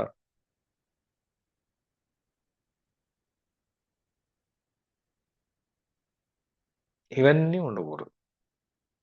ఆ సందేహాలు ఎటువంటివి ఉండకుండా మనం ఉండాలి. అటువంటి తత్వాన్ని మనం పెంచుకోవాలన్నమాట. అప్పుడు చిద్యంతే సర్వ సంశయ అంటే పరమాత్మ జ్ఞానము, తత్వ విచారణతో మనం ఈ ఎటువంటి సంశయాలన్నీ మనం పోగొట్టుకోవచ్చు అని చెప్పి దాంట్లో చెప్తున్నారు. మూడవది ఇంద్రియ మనోనిగ్రహం. దీని గురించి మనం చాలా విపులంగా చాలాసార్లు చర్చించుకున్నాం. మనం ఇంద్రియం, మనస్సు, వీటిని నిగ్రహించుకోవటం, వాటి మీద విషయాల మీద పరిగెత్తకుండా వాటిని మనం లాగి పట్టుకుని మనం జాగ్రత్తగా ఆ గుర్ర బండి నడిపేటప్పుడు ఎట్లయితే పగ్గాలు పట్టుకుని మనం జాగ్రత్తగా నడుపుతామో, అదే విధంగా ఈ మనస్సుని, ఇంద్రియాలని మనం ఆ పగ్గాలు పట్టుకుని వాటిని వెనక్కి లాగి పట్టుకుని మన జాగ్రత్తగా మన నియంత్రణలో పెట్టుకుని మనం తీసుకెళ్ళాలి. ఈ లేకపోతే ఏమవుద్ది, ఈ మంచి గుర్రం అయితేనేమో రోడ్డు మీద పరిగెడుతుంది, చెడు గుర్రం అయితేనేమో చుట్టుపాటు పక్క ఇటు పక్క పరిగెడుతూ ఉంటుంది, లాగుతూ ఉంటుంది. అందుకని మన మనసుని ఎట్లా లాగి పట్టుకుంటామో దాన్ని కూడా మనసుని లాగి పట్టుకుని మనం మంచి విషయాల మీద మన మనసుని తీసుకెళ్ళాలి. ఆ విధంగా మనకి ఈ ఇంద్రియ మనోనిగ్రహం గురించి చెప్తున్నాడు. అట్లాంటప్పుడు ఇవన్నీ ఎప్పుడైతే మనం జయిస్తామో అప్పుడే మనం ముక్తిని పొందుతాము అని చెప్పి అది. ఇదికపోతే సర్వభూత దయ, సర్వభూత హితే రతాహ, ఈ శ్లోకంలో లాస్ట్ లో ఉన్నది. ఈ 25వ శ్లోకంలో ఆఖరి 2వ లైన్లో ఆఖరి పదం అన్నమాట. సర్వభూత హితే రతాహ అంటే దాని గీత ఎందు మనకి చెప్పి, ఇది చాలా చోట్ల కూడా మనకి చెప్తున్నారు. దీనికి అనుష్ఠాన వేదాంత సూత్రము అంతయు బ్రహ్మమే అనున్నది సిద్ధాంతం. మనం ఈ జగత్ అంతా బ్రహ్మమే, ఈ ప్రకృతి అంతా బ్రహ్మమే, మనం ఏది చేసినా బ్రహ్మమే. మనం బ్రహ్మంలో బ్రహ్మ పదార్థం మనం ఉన్నాము. దాన్ని మనం గుర్తించాలి అని చెప్పి. దానికి ఇక్కడ సర్వభూత దయ అనేది దాని గురించి చెప్తారనమాట. ఈ సిద్ధాంతానికి మనం ఆచరించడానికి, బ్రహ్మము అనే దాన్ని మనం తెలుసుకోవడానికి, ఈ బ్రహ్మంలో ఉన్నాము అని తెలుసుకోవడానికి మనకు కావాల్సింది అందరి మీద దయ ఉండాలి. అందరినీ మనం ఆదరించాలి. అందరినీ సమానంగా చూడాలి. అన్ని జీవుల్ని, సర్వభూత అనేది అన్నిటినీ మనం సమానంగా చూడాలి. అన్నిటినీ మనం ఆదరించాలి. అన్నిట్లో మనం ఉండాలి. అందరినీ మనల్ని మనం ఎలా చూసుకుంటామో అలాగే చూసుకోవాలి అని చెప్పి. ఇదంతా ఆత్మ, సర్వాత్మ. మనము మన ఆత్మ ఇప్పుడు మనం చెప్పుకున్నాం ఇంతకుముందు శ్లోకాల్లో. మనలో ఉన్న ఆత్మే అందరిలోనూ ఉంది. మనలో ఆత్మను మనం ఎలా చూసుకున్నామో అందరిలో కూడా అదే ఆత్మను చూసుకోవాలి. అందరూ మనం దాంట్లో కలిసే ఉన్నాము. వాళ్ళు వేరు, నేను వేరు కాదు. శారీరకంగా, భౌతికంగా మనం వేరేమో కానీ ఆత్మపరంగా మనం అందరం ఒకటే. ఇప్పుడు మనం ఈ 17 మంది 14 మంది ఉన్నాం. ఎంతమంది ఉన్నాం? 12, 13 మంది ఉన్నాం. ఈ 13 మంది ఎందుకు చేరాం ఇక్కడికి? మన గ్రూపులో ఎంతమంది ఉన్నారు? ఇన్నెట్ గ్రూప్లోనే 54 మంది ఉన్నారు.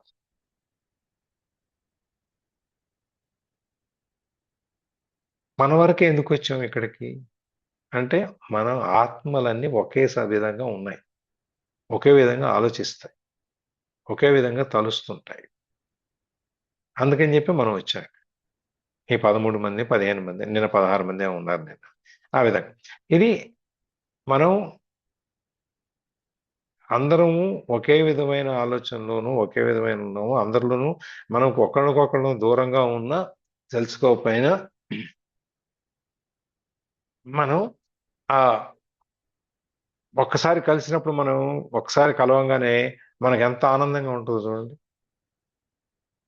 ఇప్పుడు మనం గుంటూరులో కలిసినా, లేకపోతే మన పల్లంట్లో దేవరపల్లిలో కలిసినా, ఎక్కడ కలిసినా కానీ ఎంత ఆనందించాం మనం అందరం ఒకసారి కలిసేటప్పటికి. ఎందుకంటే మన ఆత్మలన్నీ, మన మనసులన్నీ ఆ విధంగా అలుక్కుపోయినాయి. ఒకళ్ళు రాకపోతే 4 రోజులు ఎందుకు రాలేదు వాళ్ళని మనం వెంటనే అడుగుతాం లేదా? ఎలా ఉన్నారు అని తెలుసుకుంటామా లేదా? అవునండి, తెలుసుకుంటాం.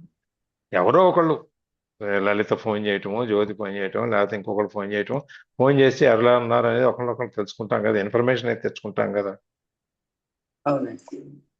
ఆ విధంగా మనం ఈ ఆత్మ అనేది అన్ని చోట్ల ఉంటుంది, అందరిలోనూ ఉంటుంది కాబట్టి మనం ఏ ప్రాణికైనా మనం అపకారం చేయలేము. మనమే అవతల వ్యక్తిని కూడా మనమే అనుకున్నప్పుడు ఎటువంటి అపకారం మనం చేయలేము. అందుకని ఏదైనా మంచి చేయడానికి ప్రయత్నం చేస్తాం. ఎందుకంటే విశ్వం అంతా, ఈ ప్రపంచం అంతా, ఈ సృష్టి అంతా మనం ఆత్మస్వరూపంగా చూస్తాం కాబట్టి. ఈ సర్వభూత హిత అంటే, సర్వభూత దయ అంటే మనకి ఇది అన్నిటినీ సమానంగా చూడాలి. అందరినీ సమానంగా చూడాలి. డబ్బున్న వాళ్ళని ఒక రకంగా, డబ్బు లేని వాళ్ళని ఒక రకంగా, 5 పీస్ సూట్ వేసుకొచ్చిన వాళ్ళని ఒక రకంగా, లేకపోతే పంచగట్టుకొచ్చిన వాళ్ళని ఒక రకంగా చూడకూడదు. అంటే ఇది చాలా మంది మీద చెప్తుంటారు. బెర్నాడ్ షా గురించి ఆరిజినేటింగ్ యాక్చువల్గా ఇది వచ్చి బెర్నాడ్ షా దగ్గర జరిగింది. బెర్నాడ్ షాని భోజనానికి పిలుస్తారు. ఆయన పెద్ద పోయిట్ కాబట్టి, ఆయన్ని రచయిత కాబట్టి ఆయన్ని పిలుస్తారు ఒక పెద్ద ధనికుల దీంట్లో. ఈయనేమో మామూలుగా వెళ్తారు. వెళ్తే వాళ్ళకు సెక్యూరిటీ వాళ్ళు లోపల రానియరు. ఏంటంటే కోట్ లేదు, సూట్ లేదు, డ్రెస్ కోడ్ ఉంది, ఇదన్నీ వేసుకొస్తే లోపల అతను ఎవడో మాకు తెలియదు అంటారు. సరే ఈయన వెళ్ళి మళ్ళీ వేషం మార్చుకొని వస్తాడు. వచ్చి భోజనాల దగ్గర కూర్చున్నప్పుడు అందరికీ తెలుస్తుంది ఆ భోజనం అంతా కోట్ జేబుల్లో వేసుకుంటుంటాడు. అదేంటండి కోడి జేబులు వేసుకున్నారని అడిగితే, నా వేషానికి చూసి రానిచ్చారు కానీ మీరు నన్ను చూసి రానివ్వలేదు కదా, అందుకని నా వేషానికే పెడుతున్నాను ఆ భోజనం.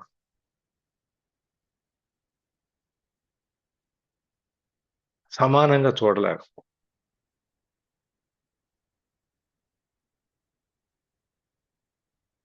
అందరినీ మనం సమానంగా చూడటం అనేది ముఖ్యం. అది మనం అందరి యందు మనలాంటి ఆత్మే ఉంది, మన ఆత్మే ఉంది అనుకున్నప్పుడు మనం అందరినీ సమానంగా చూడగలం.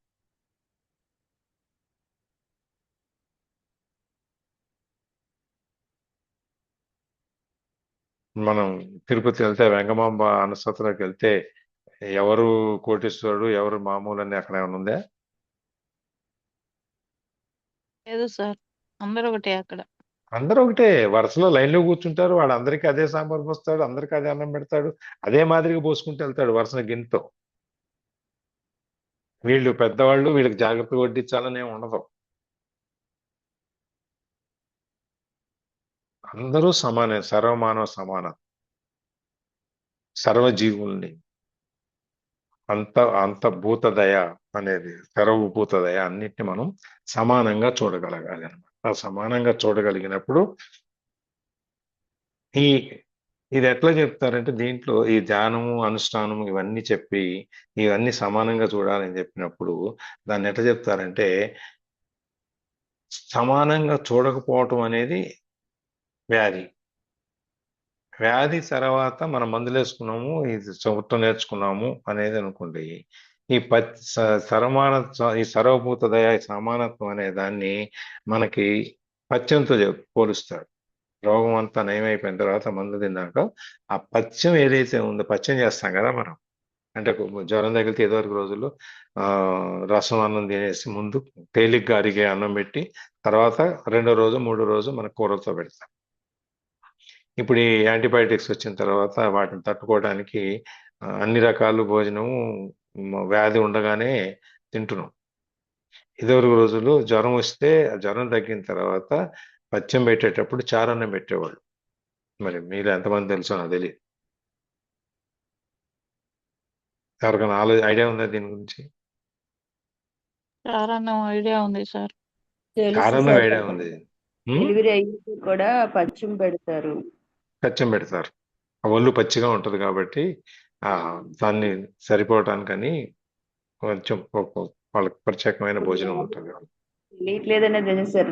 పిల్లలకి పొంగు చూపితే తర్వాత పచ్చిం చేస్తుంటే వాళ్ళు మా పిల్లలు అదే పచ్చిం అది వెరైటీగా ఫీల్ అయిపోతున్నారు. అందుకని మనం ఈ ఈ సర్వమాన దయ అనేది పథ్యంతో పోలుస్తారు. ఈ పథ్యం కనుక సరిగ్గా చేయకపోతే రోగం మళ్ళీ తిరగబెడుతుంది. ఇప్పుడున్న పరిస్థితులు కాదు, యాంటీబయాటిక్స్ ఇవన్నీ వీటిలో కాదు, అప్పుడు పరిస్థితులు అనమాట. అందుకే మనం ఏది చేసినా కూడా సక్రమమైన పద్ధతిలో చేస్తే ఇది ఈ వ్యాధి అనేది దానంతట అదే తగ్గిపోతుంది అనమాట. అందుకని సర్వభూత ఇతరత అని చెప్పటంలో ఏ ఒక ప్రాణి పైన మనం దయ చూపించడం, మన ఇంట్లో పెంచుకునే కుక్క పిల్ల మీద మాత్రమే మనం దయ చూపించి బయట ఉన్న కుక్కను రాయేసుకోవటం. దాన్ని కూడా నువ్వు ప్రేమతో చూడకపోతే పోనీ దాని పాటికి అది పోయేదాకా ఉండు. నువ్వు అన్నం పెట్టకపోయినా పర్వాలేదు, రాయేయకుండా ఉంటేనేం కదా. అది మనకి షిరిడీలో ప్రత్యక్షంగా స్వామి బాబా మనకి ఆచరించి చూపించింది. అలాగే ఈ 4 లక్షణాలు ఎవరికైతే ఉన్నాయో అన్ని ప్రాణకోట్లని మనం కరుణతో ప్రేమతో ఆప్యాయంగా మనం చూడగలుగుతామో వాళ్ళు జ్ఞానులు.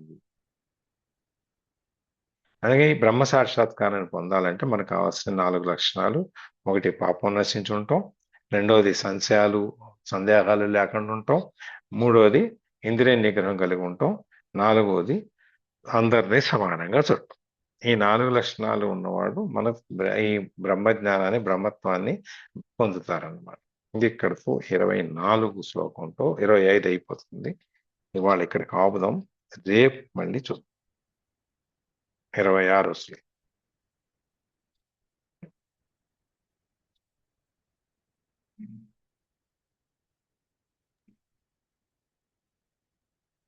ఎవరైనా ఇందులో ప్రేయర్ చెప్తారా అండి? Closing prayer చెప్పేసేద్దాం.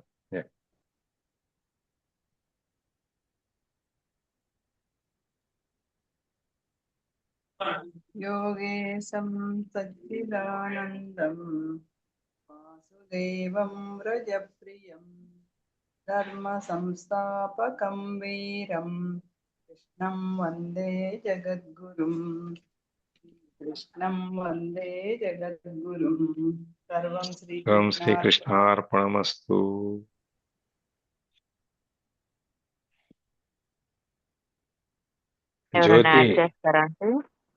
జ్యోతి జయ శ్రీమన్నారాయణ. జై శ్రీమన్నారాయణ సార్. మీరు గీత చెప్పకపోయినా ఈ చెప్పొచ్చు.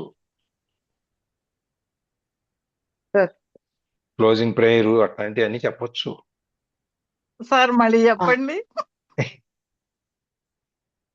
మీరు ఊరుకోరు కదా. చెప్పండి జ్యోతి. ఆ, ఆ, ఏం లేదు సార్, అదే పిలిచారు.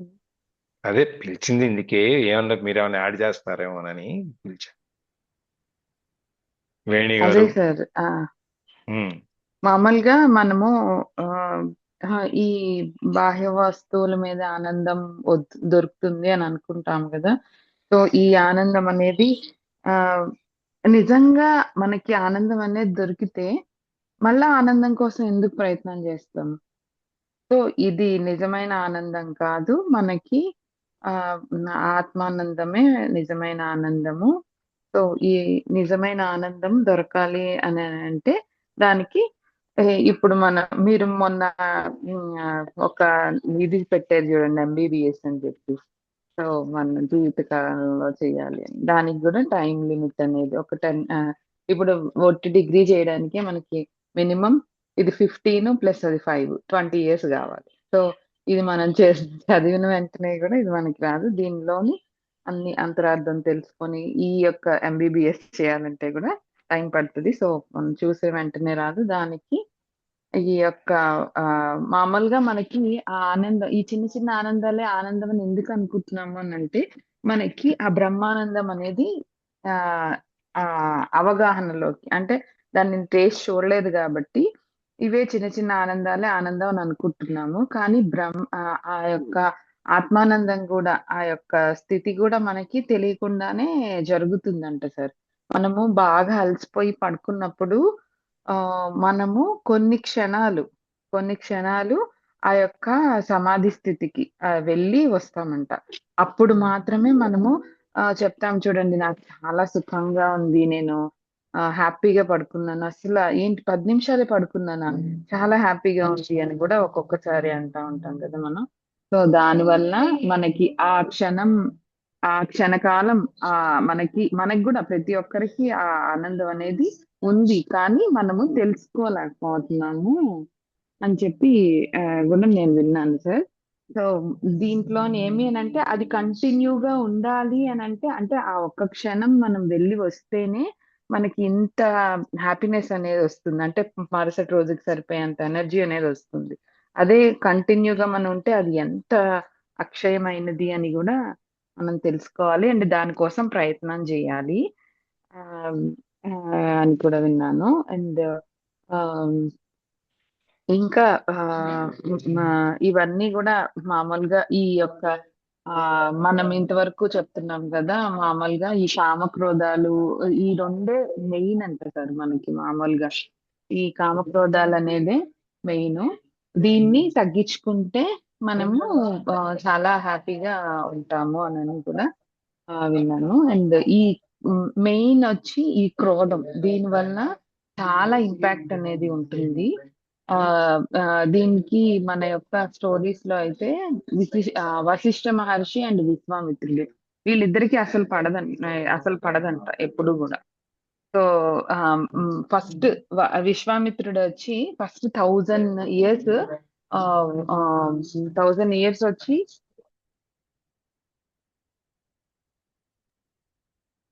ఫస్ట్ 1000 ఇయర్స్ వచ్చి విశ్వామిత్రుడు తపస్సు చేసి త్రిశంక స్వర్గ అంటే ఫస్ట్ 1000 ఇయర్స్ తపస్సు చేసిన తర్వాత ఆయనకి చాలా శక్తి ఎక్కువ వచ్చేసిందని చెప్పి ఇంద్రుడు మళ్ళా ఏం చేసేస్తాడో ఏమో అని చెప్పి అట్లా వెళ్తూ ఉంటే ఇంద్రుడు కావాలని రెచ్చగొడతాడంటండి. అప్పుడు ఆయన శక్తిని అంతటినీ కలిపి త్రిశంక స్వర్గం అని ఉంది కదా, దాన్ని సృష్టిస్తాడంట. సో 1000 ఇయర్స్ అలా పోతుంది ఫస్ట్. తర్వాత ఆయనకి మళ్ళా అనిపించి అయ్యయ్యో నేను 1000 ఏళ్ళు తపస్సు చేసి ఇలా పోగొట్టుకున్నానే అని చెప్పి మళ్ళా రెండోసారి కూడా 1000 ఇయర్స్ తపస్సు చేస్తారంట. 1000 ఇయర్స్ తపస్సు చేస్తే అప్పుడు ఇంద్రుడేమో అమ్మో ఈయన మళ్ళా ఏదో సృష్టించేటట్టున్నాడు, ఎందుకు వచ్చింది, ఫస్ట్ ఈయన తపస్సును భంగం చేయాలని చెప్పి మేనకను పంపిస్తాడంట. సో ఆ మేనకతో కూడా ఆ ఇంకా ఆ వ్యామోహంలో పడి ఆయన చాలా ఏళ్ళు వాళ్ళతో పిల్లలు కానీ వాళ్ళతో ఉండి అట్లా డైవర్ట్ అయిపోయి మళ్ళా ఆయన ఆ, అయ్యో నేనేంటి ఇలా అయిపోయాను అని చెప్పి ఆయన మళ్ళా బ్యాక్ వచ్చి ఇంకా మళ్ళా ధ్యానంలో కూర్చుంటారు. మళ్ళా 1000 years తపస్సు చేస్తారంట.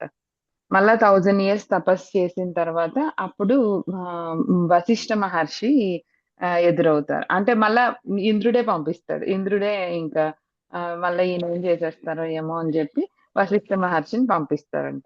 వశిష్ఠ మహర్షిని పంపించగానే ఏమీ అనకుండానే వాళ్ళిద్దరికి అస్సలు పడదంట. సో చాలా పిచ్చి కోపం వచ్చేసి ఇంకా ఆ, చాలా ఇదిగా తిట్టేస్తారంట. సో మళ్ళా శాపం ఇచ్చేస్తారు. ఆ 1000 ఏళ్ళు ఉన్న తపస్సు మొత్తం పోతుందంట. 1000 ఏళ్ళు చేసిన తపస్సు అంటే ఆ కోపం అప్పుడు విశ్వామిత్రుడు ఆ, ఆలోచిస్తారంట. నేను ఫస్ట్ 1000 ఏళ్ళు తపస్సు చేశాను. ఆ 1000 ఏళ్ళు తపస్సు పోనీ ఏదో ఒక విధంగా త్రిశంక స్వర్గం సృష్టించాను. అది కూడా ఎంతో కొంత ఉపయోగపడింది. మళ్ళా 1000 ఏళ్ళు తపస్సు చేశాను. ఈ మేనక వాళ్ళలో పడిపోయి మళ్ళా కొన్ని రోజులు కొన్ని సంవత్సరాల వరకు నేను సుఖం అనుభవించాను. అయిపోయింది. మళ్ళా 1000 ఏళ్ళు తపస్సు చేశాను. క్షణకాలంలో పోయింది నాది ఏకంగా. ఈ కోపం అనేది అంత భయంకరమైనది. అంటే ఎవరిని వదలదు అని చెప్పి అప్పుడు ఆయన రియలైజ్ అయ్యారట. సో అంటే మన పెద్దవాళ్ళది ఎందుకు మనము చెప్తాము అనంటే అంతంత మహానుభావులే దానికి ఏ, తట్టుకోలేకుండా అన్ని 1000 అంటే ఆల్మోస్ట్ 2000 years తపస్సు చేసి 3000 years తపస్సు చేసి కూడా ఆ కోపాన్ని ఆయన ఆ క్షణకాలంలో కంట్రోల్ చేసుకోలేకపోయారు. సో దాని వలన ఆ ప్రాబ్లం వచ్చింది. సో ఆ విధంగా ఆయన వచ్చి విశ్వామిత్రుడు వచ్చి కోపానికి ఈ యొక్క స్టోరీ నేను విన్నాను. అండ్ ఇంకొకటి వచ్చి వశిష్ఠ మహర్షి కూడా విశ్వామిత్రుడు శాపం ఇస్తాడంట. మళ్ళీ వశిష్ఠ మహర్షి కూడా శాపం ఇస్తారు కదా. సో అప్పుడు విశ్వామిత్రుడు వచ్చి మీకు ఉన్న 100 మంది ఆ కొడుకులు చస్తారు.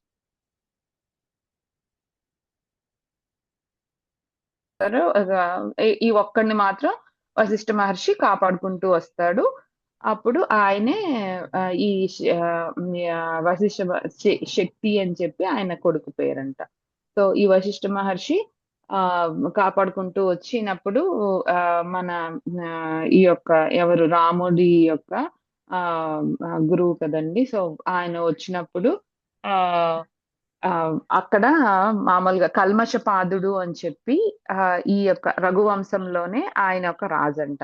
సో ఆయన ఉన్నప్పుడు వచ్చినప్పుడు ఆయన అన్ని జ్ఞానము అనుష్ఠానము అన్ని చాలా చక్కగా చేస్తారంట. ఆ రాజుగారు కూడా చాలా చక్కగా ఇంకా ఈ రాజుగారిని పిలిచి ఈ మునిని పిలిచి అన్ని చేయిచ్చారంట. అంటే రండి ఆతిథ్యాన్ని స్వీకరించండి, చాలా రోజులైంది మీరు వచ్చి అని చెప్పి పిలిస్తే ఆయన కూడా వెళ్ళారంట.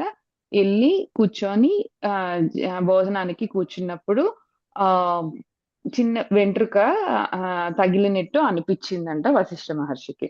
సో ఇంత మహామునినే తీసుకొచ్చి నువ్వు వెంట్రుకలతో పెట్టి భోజనాలు పెడతావా అని చెప్పి ఆయనకి చాలా కోపం వచ్చేసిందంట.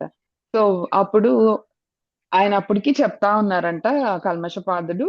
సో ఏం లేదండి ఒక్కసారి సరిగా చూడండి అని చెప్తూ ఉన్నా కూడా ఇంకా చాలా కోపం వచ్చేసి నేనే చూడలేదంటావా, నన్నే తిక్కరిస్తావా అన్నట్టు ఆయనకి బాగా కోపం వచ్చేసింది. అప్పుడు వచ్చి ఆయన కల్మషపాదుడికి కూడా కోపం వచ్చింది. అప్పుడు మళ్ళా ఇద్దరు ఒకరినొకరు తెప్పించుకోవాలి అని చెప్పి ఇద్దరు నీళ్లు తీసేశారట. ఇద్దరు నీళ్లు తీస్తే వశిష్ఠ మహర్షి వచ్చి కల్మషపాదుడికి ఆయనకి నువ్వు బ్రహ్మరాక్షసుడు అయిపోవు 15 సంవత్సరాలు అని చెప్పి ఆ శాపం ఇచ్చారట.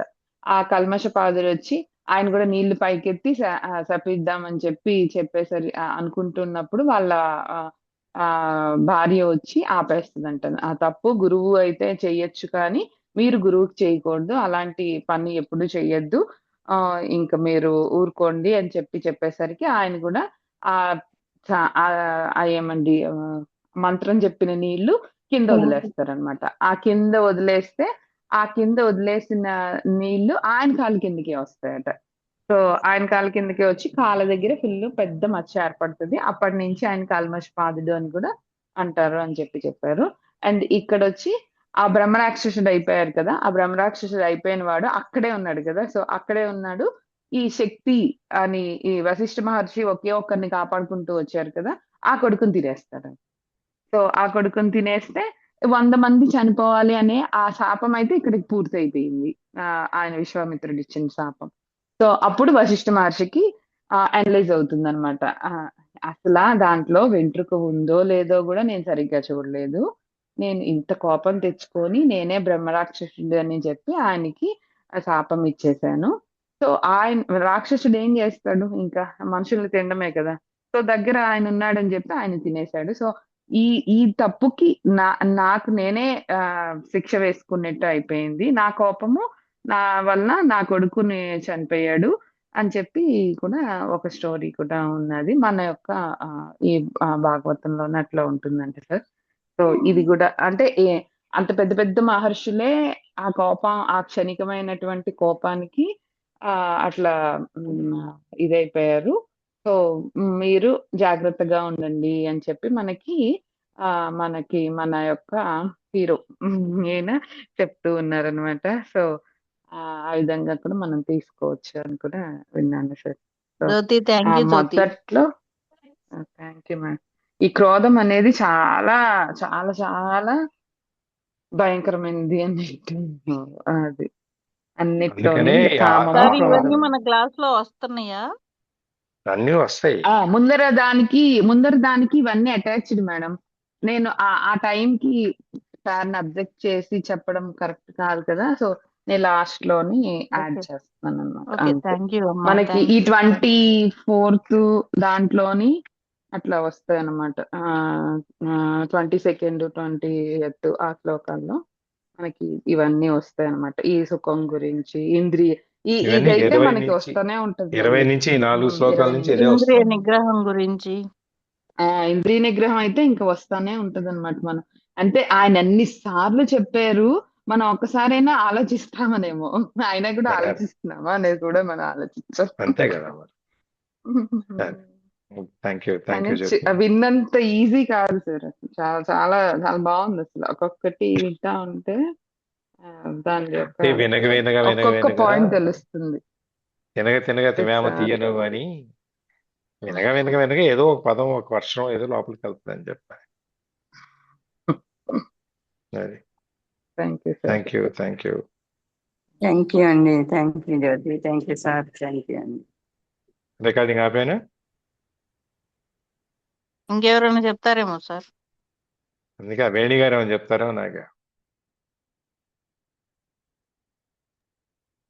సార్ నేను తర్వాత సార్ జ్యోతి మేడం చెప్పారు చాలా వరకు.